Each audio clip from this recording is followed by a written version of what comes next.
Welcome back to another tier list video, and today we're going to take a bit of a meta review on patch 1420 so far and see how everything's playing out a week after the update. So let's get straight into it today with the top lane, and in the S tier we have Camille, Dr. Mundo, Gwen, Kennen, Nasus, Shen, Volibear and Zac.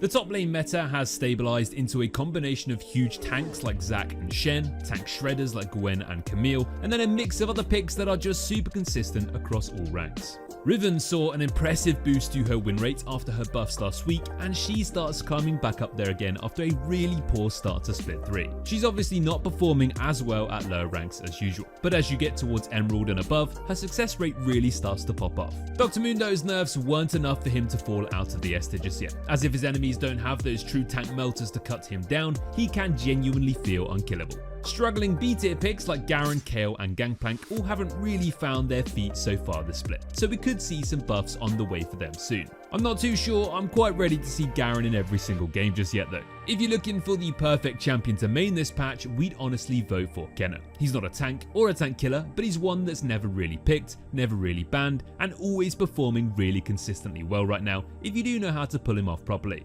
Poke in lane, farm up and scale, and then get into teamfights with your ultimate, stun and burst entire teams in one go. GG. Into the jungle next then, and in the S tier we have Amumu, Elise, Fiddlesticks, Kha'Zix, Nunu, Udyr, Viego, Volibear, Warwick and Zac.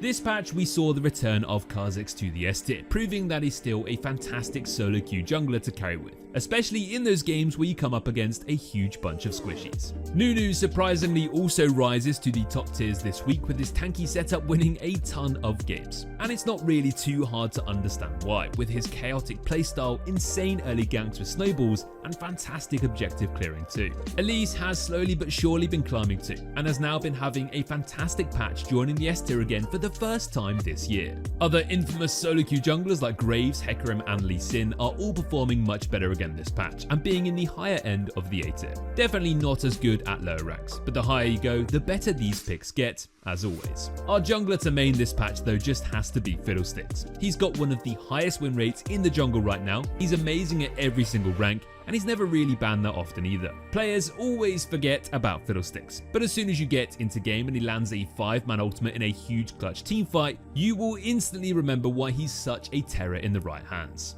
Over to the mid lane now then, and in the S tier we have Ahri, Anivia, Aurelion Sol, Galio, Hui, Sylas, Syndra and Vex. This collection of S tier picks here are all AP, which basically explains the mid lane meta so far this split.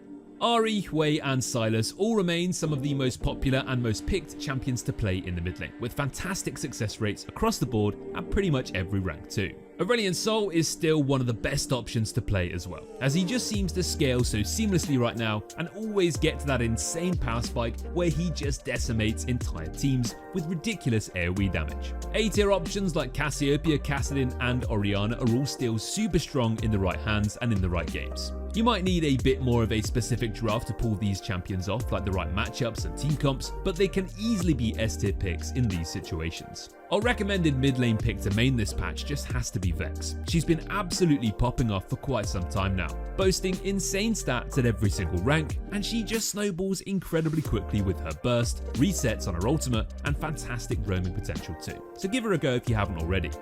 Let's have a look at those AD carries next then, and in the S tier we have Ashe, Hui, Jhin, Jinx, Kai'Sa, Kog'Maw and Seraphine. This patch we've seen AD carries win rate stabilize again after a pretty shocking start to Split 3. Popular meta picks like Ashe and Jinx have risen back into the S tier where they have been for such a huge part of Season 14, and it looks like they'll stay there going forward as they just prove so consistent. Hui is currently statistically the strongest mage that you can pick in the bot lane, having a higher pick rate and win rate, and despite obviously being no way near as popular to pick compared to most AD carries, if you do need some AP, he's a fantastic option to go for. Caitlyn's buff saw her jump back up significantly this patch with around a 4% increase to her win rate and the majority of ranks. She definitely needed a bit of love, but the buffs to her this patch along with the changes to Collector have seriously helped her out. I've been playing a fair bit of Caitlyn this patch, and as long as you're not playing against 4 different tanks, the damage she can deal is very satisfying. When this patch first went live though, Nilah was a little bit too strong. Her win rate was a bit absurd, and Riot instantly hit her with a bunch of nerfs. Since those hotfix nerfs, her win rate has steadily been decreasing, and that's why she's in the A tier for the time being. But if you did manage to jump on that freelo train before she did get nerfed, leave us a comment below. Now if you do want an AD carry to main this patch though, I'm sure you all already know who to go for, and that's Kai'Sa. She's easily the most consistent champion to play here at the moment, with a variety of draft supports and matchups that she can easily play into. And her power spike in the mid to late game with all those evolved abilities is a little bit bonkers. Finally, for the supports in the S tier, we have Bard, Janna, Leona, Lulu, Nami, Poppy, Rell, Senna, and Thresh. There's lots of choice here to play so far this split, with a variety of different archetypes and playstyles to go for, all depending on what kind of support player you are. S tier enchanters like Janna, Lulu, and Nami are all having a brilliant time so far this split, working with just a huge variety of bot lane picks. Senna continues to be one of the strongest support picks to play in the game as well, with some of the best stats at every single rank, and if you've played at all so far this patch, you'll already know why she's just so strong. Sustain, poke, scaling, and a ton of extra damage to bring to any team. Engaging supports like Rell, Poppy, and Leona aren't to be forgotten about either, with Rell being one of the best initiators in the game with her completely insane amounts of crowd control that not only can win her a ton of different lanes, but can simply win any game if used perfectly in the right moments.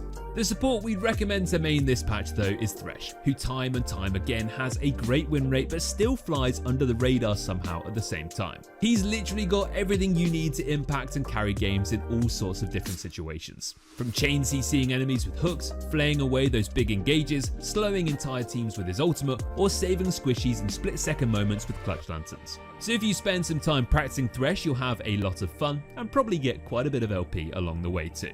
Well, that brings us to the end of our updated tier list video for patch 14.20. Keep your eyes open on our channel for all the changes coming next patch, and don't forget to check out mobalytics.gg to stay up to date with all the best builds, runes, guides, and more. Thanks for watching guys, and we'll see you all next time. Take care.